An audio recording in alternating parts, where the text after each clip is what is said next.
Good morning, seventh grade. The remainder of this week, we are going to continue to work with verbs. We are going to be reviewing some simple verb tenses, but we also want to be looking forward to next week. Next week is review and quiz week, where we will be reviewing the differences between action and linking verbs and how we identify whether a sentence is transitive or intransitive. That is, whether it has a direct object or does not have a direct object. And also, if it has a linking verb, does it contain a predicate noun or a predicate adjective, sometimes called subject complements. And we'll try to review those the best we can using the sentences that we have for us today. At the top of lesson number 16, please put your name, your grade, and today's date, which is November 11th. You'll notice there's a staple in the upper left-hand corner. Please keep it there and also keep all of your papers intact. And when we're finished this week, you'll be putting them back into Tuesday's folder where they can easily be retrieved. Tenses of verbs. There are three simple tenses. They are present and past and future.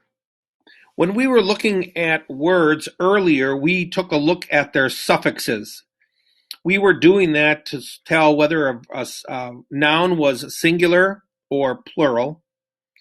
And in this instance, we are going to do something similar with the present tense of the verb. Because we can have a verb like hear or hears. Lou hears the airplane. They hear the airplane. Just the opposite of plurality. When we have one person doing something in the present tense, it usually ends in S. Now, verbs aren't singular or plural. However, it's just the opposite.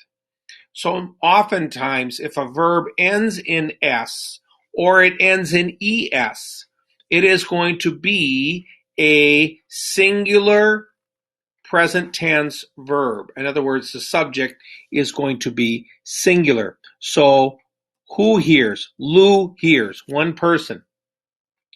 I speak to my uncle. What would I say if it said they, which is more than one? I would say they speak or they speaks. Notice I. When you use the word I, it is sometimes different than he or she. You wouldn't say she speak to my uncle. You would say she speaks. He speaks. I speak. Again, that's an irregularity in the English language. We're looking at present tense verbs. The president serves a 4-year term. The president serves.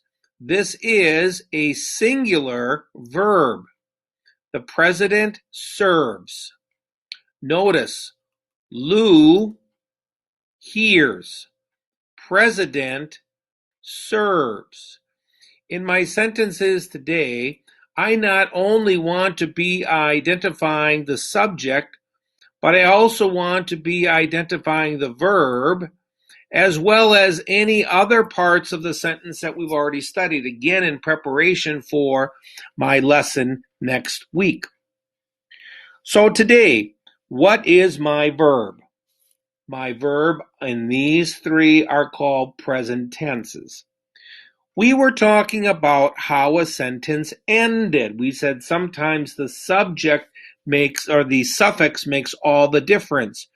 And this is the case with past tense verbs. Many past tense verbs end in ed. After Thanksgiving, we're going to have an opportunity to take a look at some irregular verbs, verbs that don't follow the pattern. For example, we don't say, I hit the ball, he hitted the ball. Again, that doesn't follow the pattern. That's why we call it irregular.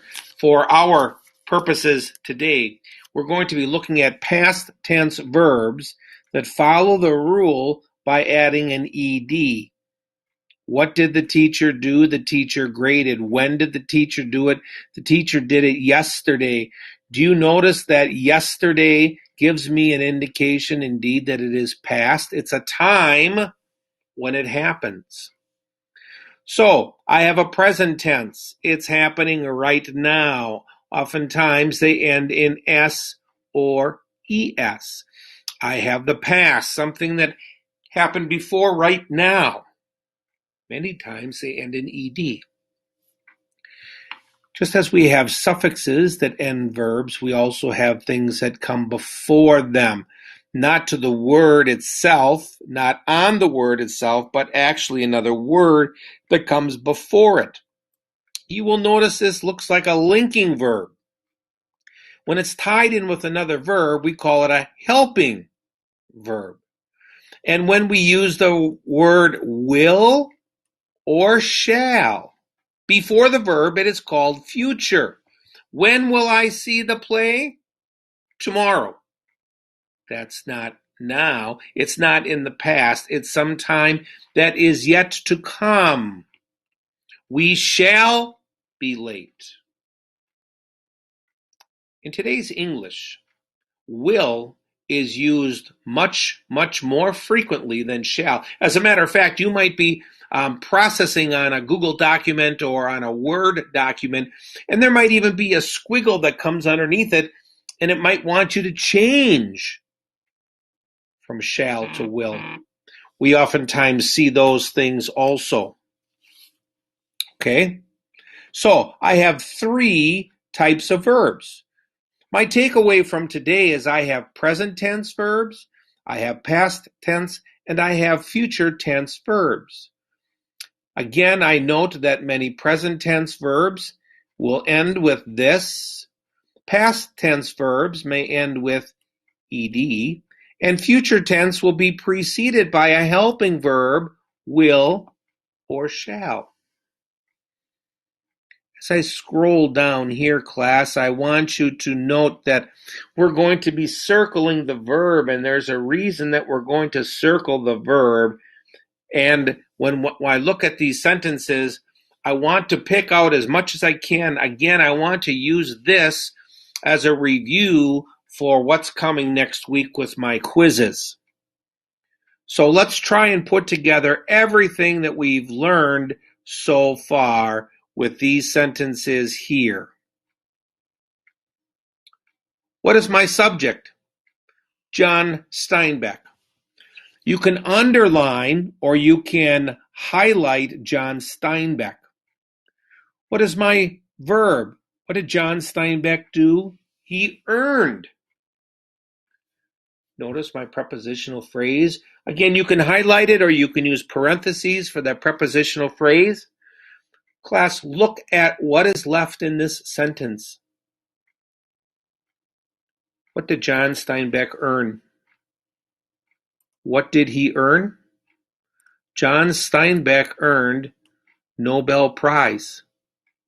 Does anybody know what that is? It answers the question what? It follows a verb. It's transitive. That's a direct object. On your quizzes and tests next week, you'll need to be identifying the verb. You'll also need to be identifying whether it's transitive or intransitive. In other words, does it have a direct object? Is there an indirect object? Is it a linking verb? And again, we are going to be practicing that as we look at our sentences. Subject, squirrels. Verb, gather. In preparation for winter, 2 prepositional phrases. Again, parentheses or highlight. There's not many words left. Squirrels gather what? Nuts. Can you say squirrels are nuts? Well, I might say squirrels, but they're not. Okay? And so this is a direct object. I would say that the sentence is transitive. Now go back. Earned. What kind is that? Ends in ed. That would be past. Put past on the blank. Gather. Does it end in ed? No. Is there a will or shall before it? No. It's present. Then what's the third kind? It's this one. Will play. That's a future. I'm going to put future on blank number 3. What will Carlos play? Carlos will play base. Second base. Carlos will play base. Direct object. Prepositional phrase. Number 4. Wilma fielded the ball very well in yesterday's game. Again, class, all of these in this pinkish color here. This represents prepositional phrases. Fielded. Past. Number 4. Past. 5. Polar bears often wander into populated areas in Canada. Subject, bears, wander. Will or shall, no. Ed, no. Present tense, number 5, present. Number 6, ask yourself those same questions. Will or shall, no. Ed, no. Present, bears, way. Prepositional phrase. Canada contains. Ed, no. Will or shall, no. Number 7, present. Contains what? Actually, this is a fraction. It's a number. It goes together, 1/3. Direct object. My visited what? Relatives. Past tense, number 8. Visited, ed. Na and his uncle will travel to the United States next year. Subject, Na, uncle. Verb, will travel. To the United States. Class, on page number 83. I'm remembering what I've already learned, and I need to keep remembering these things because it's going to be so beneficial as I look to identify certain parts of the sentence. I have my subject.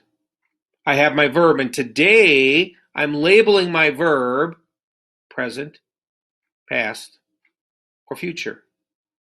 I'm remembering from past lessons that if it has a object, it is called transitive. In the gray color, those were the objects in my sentence. And the end of these sentences sometimes had 1 or 2 prepositional phrases. Again, I want to be doing this pattern. I want to follow this anytime I look at a sentence. Be asking yourselves, what is the subject? What is the verb? Is there a prepositional phrase? And again, you notice how many of those words we're easily able to identify, and it makes the rest of my work easier. Class, that's my work for today, Wednesday, November 11th.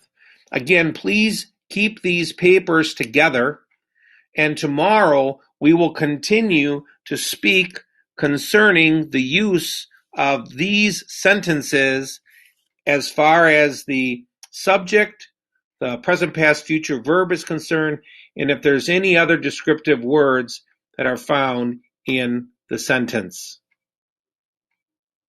Have a great day.